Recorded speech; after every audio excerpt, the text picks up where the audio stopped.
ٹھیک ہے، یروشلم وہ یہ ایک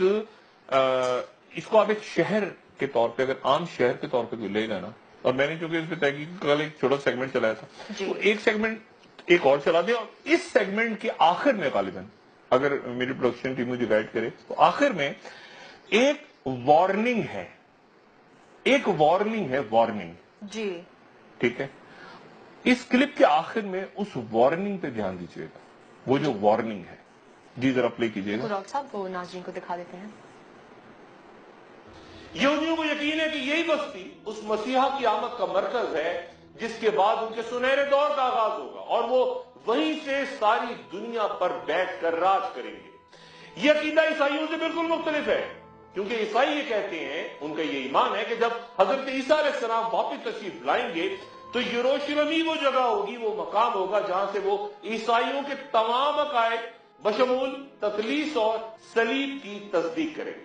جبکہ مسلمانوں کا یقین ہے، ایمان ہے کہ یروشلم کا مقدر تحریر ہے کہ وہ اسلام کے دین حق کو سچا ثابت کر کے عیسائیت اور یہودیت کی تکذیب کرے گا۔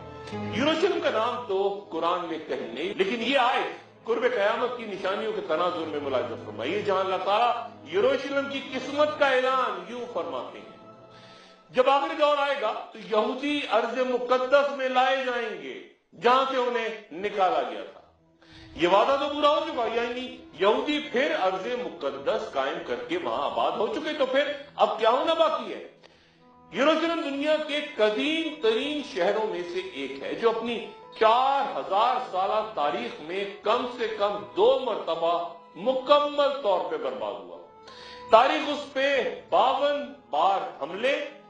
اور 44 بار مختلف قوموں کا قبضہ بیان کرتی ہے۔ توریت میں تو نہیں، لیکن انجیل میں ہیکل سلیمانی کا ذکر 632 بار ہوا ہے، جس کی تفصیل کچھ دیر بعد کہ اس کی مغربی دیوار، یعنی ہیکل کی مغربی دیوار، آج یہودیوں کے لیے دنیا میں کرۂ ارض کا مقدس ترین مقام ہے۔ ہیکل سلیمانی کا ذکر قرآن بطور مسجد کرتا ہے، اور 17 طویل مہینوں تک رسول اللہ صلی اللہ علیہ وآلہ وسلم نے بیت المقدس کی جانب رخ کر کے نماز ادا فرمائی۔ حضرت عمر بن خطاب رضی اللہ تعالیٰ عنہ فاتح یروشلم کی حیثیت سے جب شہر میں داخل ہوتے ہیں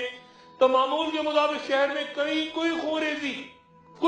نہیں ہوتی، اور نہ ہی کوئی مذہبی مقام نظریاتی ہوتا نظر آتا ہے۔ آپ کے ساتھ لشکر میں 4000 صحابہ تھے، اور پھر عمر فاروق رضی اللہ تعالیٰ عنہ نے ہیرڈ بادشاہ کی شاہی بالکنی کی جگہ کا انتخاب کرتے ہوئے وہاں سادہ سی لکڑی سے ایک عمارت تعمیر کی تاکہ رخ صرف کعبے کی طرف رہے۔ یہ مسجد اقصی ہے۔ پہلی اذان کے لیے حضرت بلال حبشی رضی اللہ تعالیٰ عنہ سے درخواست کی گئی، جو کہ اپنے آقا و مولا یعنی رسول اللہ صلی اللہ علیہ وآلہ وسلم کے بعد سے اذان دینا چھوڑ چکے تھے، لیکن حضرت عمر فاروق رضی اللہ تعالیٰ عنہ کے اصرار اور صحابہ کرام کی درخواست پر وہاں پہلی اذان بلال حبشی رضی اللہ تعالیٰ عنہ نے، اور پھر سب نے خلیفہ کے پیچھے نماز پڑھی۔ تاریخ بیان کرتی ہے کہ سادہ سی اس ابتدا کے کچھ 50 سال بعد یروشلم میں عظیم الشان اسلامی طرز تعمیر کا آغاز ہوا، تو یہ شہر بیت المقدس یا قدس کہلایا جانے لگا، اور پھر 72 ہجری میں خلیفہ عبد المالک بن مروان نے اس مقام پر جہاں سے رسول اللہ صلی اللہ علیہ وآلہ وسلم شب معراج